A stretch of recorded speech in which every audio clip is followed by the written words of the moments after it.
Well, this morning, Maryland's Board of Public Works voted in favor of settling a lawsuit against the University of Maryland stemming from campus protests surrounding the conflict in the Middle East. In October, officials reversed a decision to allow a pro-Palestinian event on October 7th during the one-year anniversary of the Hamas terror attack on Israel. Students for Justice in Palestine say that their request to hold the event on campus did not violate policies. Fox 45's Tessa Bentulin is live in Baltimore with the latest on the lawsuit and who really is fronting the settlement bill. Tessa.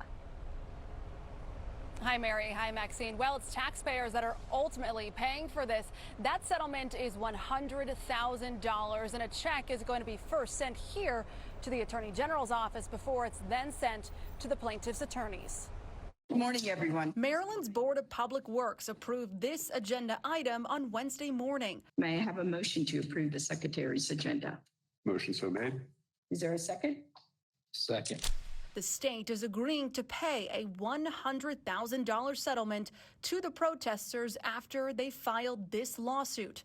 It claims the University of Maryland Students for Justice in Palestine free speech rights under the First Amendment were violated. Can you hear me? Republican State Delegate Ryan Narwaki says the Board of Public Works decision is sending the wrong message. That is absolutely ridiculous. We are setting up a circumstance where we will encourage more of this kind of radical behavior inside of our colleges and universities. On this very campus! It was the pro-Palestine event last fall that sparked a lawsuit.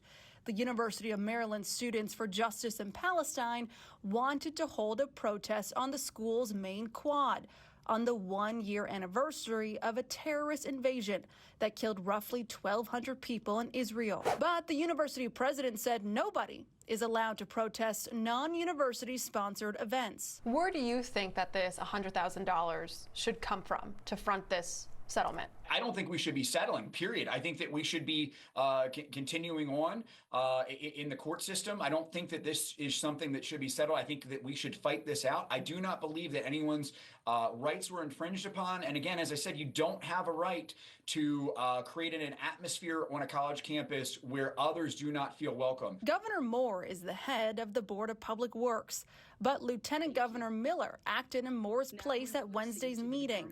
Fox 45 asked the Moore administration, why did the state agree to pay a settlement? And what does this mean for other protest organizers who are denied or restricted?